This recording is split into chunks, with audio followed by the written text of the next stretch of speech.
আসসালামু আলাইকুম। হ্যালো দর্শক বন্ধুরা, কেমন আছেন সকলে? আশা করি সকলে ভালো আছেন এবং সুস্থ আছেন। ইনফিনিক্স হট 11 এটা রিলিজ হয়ে গেছিলো আজ থেকে প্রায় 1 বছর আগে। তো এবার ইনফিনিক্স রিলিজ করলো ইনফিনিক্স হট 11 2022 এডিশন। তো আজকের ভিডিওতে আমরা এই ফোনটাকে নিয়ে আলোচনা করব। ইনফিনিক্স হট 11 আগের বছর এডিশন বা 2021 সালে এডিশনে কী কী ছিল, আর ইনফিনিক্স হট 11 2022 সালে এডিশনে কী কী থাকছে সেসব বিষয় নিয়ে কথা বলবো আজকের ভিডিওতে। তাই ভিডিওটি আশা করি আপনারা প্রথম থেকে শেষ পর্যন্ত দেখবেন। তো প্রথমেই বলা যাক ফোনটির বক্স কন্টেন্ট নিয়ে। বক্স কন্টেন্ট নিয়ে কথা বলে আমরা যেটি পাবো, প্রথমে পাবো phone, sim card tool, 10 watt charger, USB to USB type C cable, documentation, soft case. তাছাড়াও আমরা যদি মিসিংয়ের কিছু কথা বলি তাহলে দেখে থাকি যে ইনফিনিক্সের ফোনে সবসময় আমরা একটা ক্র্যাশ গার্ড বা স্ক্রিন প্রোটেক্টর পেয়ে থাকি। এবার কিন্তু আমরা ফোনের বক্সে কোনো ধরনের স্ক্রিন প্রোটেক্টর পাচ্ছি না। ওভারঅল ডিজাইন অ্যান্ড বিল্ড কোয়ালিটির কথা বললে ফোনটি যথেষ্ট শাইনি এবং গ্লসি ছিল। ফোনটির পেছনে দেওয়া হয়েছে গ্লসি ফিনিশ, আর ফোনটির পেছনে রয়েছে ডুয়েল ক্যামেরা সেটআপ। ফোনটির পিছনে প্লাস্টিক ছিল এবং ফ্রেমেও ছিল প্লাস্টিক। তাছাড়াও ফোনটির ফ্রেম কিন্তু যথেষ্ট ফ্ল্যাট রাখার চেষ্টা করা হয়েছে। ওভারঅল যদি ফোনটির ডিজাইন অ্যান্ড বিল্ড কোয়ালিটির কথা বলি তাহলে বলতে হয় ফোনটি কিন্তু যথেষ্ট প্রিমিয়াম ছিল, দেখতেও যথেষ্ট লুক অ্যান্ড স্টাইলিশ ছিল, শাইনি ছিল।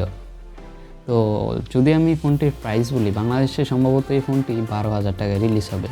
তো 12,000 টাকায় এই ফোনটি ভ্যালু ফর মানি হবে কি না সেটাই কথা বলবো আপনাদেরকে আজকের ভিডিওতে। তো আপনারা সবাই আশা করি ভিডিওটি প্রথম থেকে শেষ পর্যন্ত দেখবেন। তো পোর্টস অ্যান্ড বাটন নিয়ে যদি কথা বলি তাহলে পোর্টস অ্যান্ড বাটন নিয়ে কথা বললে ফোনটির উপরের দিকে থাকছে 3.5 mm অডিও জ্যাক। তাছাড়াও ফোনটির লেফট হ্যান্ড সাইডে থাকছে সিম কার্ড টুলস, যেখানে হাইব্রিড সিম কার্ডের সাপোর্ট থাকছে, যেখানে আপনারা একটা সিম কার্ড একটা মেমোরি কার্ড ইউজ করতে পারেন অথবা দুইটা সিম কার্ডই আপনারা এখানে ইউজ করতে পারেন। তাছাড়াও ফোনটিতে রয়েছে 5000 mAh ব্যাটারি, 6.7 ইঞ্চির ডিসপ্লে। 6.7 ইঞ্চি ডিসপ্লে এবং 5000 mAh ব্যাটারি হওয়ায় ফোনটির ওজন দাঁড়িয়েছে 198 গ্রাম। তো এবার ফোনটির ডিসপ্লে নিয়ে কথা বলা যাক। তো ফোনটিতে ব্যবহার করা হয়েছে 6.7 ইঞ্চের একটা ফুল view FHD screen, full HD screen বলতে পারেন। ফোনটির উপরে সেন্টারে ছিল একটা পাঞ্চল, যেটা আমরা ইনফিনিক্স হট 11-এ দেখেছিলাম যে ওয়াটার ড্রপ নচ ছিল, তবে ইনফিনিক্স হট 11 2022 এডিশনে উপরের দিকে রয়েছে পাঞ্চল। তাছাড়াও ফোনটির চিন এবং বেজেলসের কথা যদি বলি তাহলে ফোনটির চিন কিছুটা মোটা ছিল আর বেজেলস ছিল একদমই পাতলা বা মোটামুটি অ্যাভারেজ কোয়ালিটির বলবো, তবে চিনটা আমার কাছ থেকে কিছু মোটা মনে হয়েছে।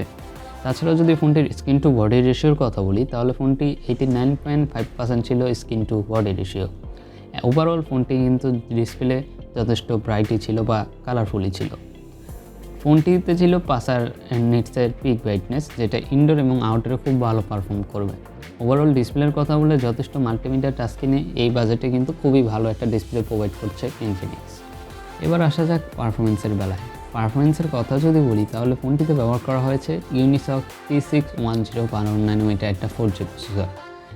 ওভারঅল যদি এই প্রসেসর সম্বন্ধে আমি কিছু বলি তাহলে এই প্রসেসরে আপনারা হালকা পাতলা গেম এবং মাল্টিটাস্কিং করতে পারবেন, তবে হাই পারফরমেন্সের কোনো গেম না খেলার জন্য আমি সাজেস্ট করব। প্রসেসরের পাওয়ার বা এফিসিয়েন্টের কথায় বা প্রসেসরের ধারণ ক্ষমতা অনুযায়ী এই প্রসেসর দিয়ে আপনারা টুকটাক মাল্টিটাস্কিং বা বলতে পারেন হালকা পাতলা গেম, ফ্রি ফায়ারের মতো, পাবজির মতো হালকা লাইট গেম, লাইট অ্যাপ এগুলো কিন্তু আপনারা ইনস্টল করে খেলতে পারবেন। তাছাড়াও কিন্তু এই ফোনটি আপনারা একটি ভ্যারিয়েন্টই পাবেন, 464 ভেরিয়েন্ট, আর এর র্যাম ভেরিয়েন্ট হলো LPDDR4X এবং রম ভেরিয়েন্ট হলো eMMC CP। এবার ফোনটির ব্যাটারি নিয়ে কথা বলা যাক। ফোনটির ব্যাটারি নিয়ে যদি কথা বলি তাহলে ফোনটিতে 5000 mAh এর ম্যাসিভ ব্যাটারি ব্যবহার করা হয়েছে, আর তার সাথে থাকছে 10 ওয়াটের ফাস্ট চার্জিংয়ের সাপোর্ট। তো 5000 mAh ব্যাটারি দিয়ে মূলত আপনাদের একদিনের মতো ব্যাটারি ব্যাকআপ চলে যাবে, তবে আমরা এই বাজেটে 18 ওয়াট আশা করে থাকি, তবে 12 ওয়াট বা আরও 18-15 ওয়াট এরকম একটা চার্জিং দিলে খুবই ভালো হতো। সেক্ষেত্রে ফোনটি চার্জ হতে 2 ঘন্টার মতো সময় লাগবে, তবে একবার চার্জ দিলে নিশ্চিন্তে আপনি হয়তো একদিন পার করে নিতে পারবেন হেভি ইউজের ক্ষেত্রে। তো এবার ফোনটির সেন্সর নিয়ে কথা বলা যাক। সেন্সর নিয়ে কথা বললে ফোনটিতে ফেস আনলক, ফিঙ্গারপ্রিন্ট, জাইরোসহ আরও আদার্স সেন্সর থাকছে। ফোনটিতে কিন্তু সাইড মাউন্টের ফিঙ্গারপ্রিন্ট থাকছে, যেটা কিন্তু যথেষ্ট ফাস্ট অ্যান্ড অ্যাকুরেট কাজ চলছিল। তাছাড়া ফোনটির ওএস বা ইউআই নিয়ে যদি কথা বলি, তাহলে ফোনটিতে আউট অফ দ্য বক্স আপনারা অ্যান্ড্রয়েড 11 পাবেন। 2022 সালে এসে আমরা কিন্তু সব ফোনে অ্যান্ড্রয়েড 12 আপডেট দেখে থাকি, তবে এটাতে out of the box Android 11 দেওয়া হয়েছে। ফোনটির ইউআই নিয়ে যদি কথা বলি, তাহলে ফোনটির ইউআইতে ব্যবহার করা হয়েছে XOS 10.5। তবে ফোনটির ইউআই কিন্তু যথেষ্ট ব্লটওয়্যারে ভরা ছিল, আনইনস্টল করা যাচ্ছিল, তবে মারাত্মক ধরনের ব্লটওয়্যার কিন্তু ফোনটির ইউআইতে ছিল।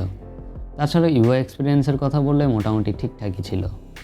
ক্যামেরার প্রসঙ্গে যদি আসি, তাহলে ফোনটিতে ব্যবহার করা হয়েছে 30 মেগাপিক্সেলের ক্যামেরা, ডুয়েল ক্যামেরা সেটআপ পিছনে রয়েছে, যার প্রাইমারিটা থাকছে 30 মেগাপিক্সেল, আর তাছাড়াও থাকছে 2 মেগাপিক্সেলের ডেপথ সেন্সর। সেলফি ক্যামেরার কথা বললে ফোনটিতে পাঞ্চলে উপরের দিকে মিডল পাঞ্চলে আপনারা 8 মেগাপিক্সেল একটা সেলফি ক্যামেরা পাচ্ছেন, যেটাতে 1080p আপনারা ফুল এইচডিতে ভিডিও করতে পারবেন। সামনের ক্যামেরা রয়েছে ফুল এইচডিতে ভিডিও করার অপশন। তো এবার যদি কানেক্টিভিটির কথা বলি, তাহলে ফোনটিতে dual 4G VoLTE WiFi calling, dual band WiFi, ব্লুটুথের 5.0 ভার্সন ছিল। তো ওভারঅল এই ফোনটি কাদের জন্য? দেখুন, 12,000 টাকা বাজেটে যারা মাল্টিটাস্কিং বা মাল্টিমিডিয়া এক্সপিরিয়েন্স নিতে চান, তাদের জন্য কিন্তু এই ফোনটি একটা আদর্শ চয়েস হতে পারে। তাছাড়াও যদি আপনার বাজেট থাকে 12,000, আপনি হালকা পাতলা ইউজ করবেন, হালকা পাতলা গেম খেলবেন, মাঝে মাঝে টুকটাক গেমিং করবেন, মাল্টিমিডিয়া টাস্কিং করবেন, তাহলে এই ফোনটি আপনার জন্য যথেষ্ট অ্যাকুরেট হতে পারে। তবে আপনি যদি একজন 12,000 টাকার ভিতরে গেমিং ফোন খুঁজে থাকেন, তাহলে আমি এটা আপনাদেরকে কোনো মতেই সাজেস্ট করছি না।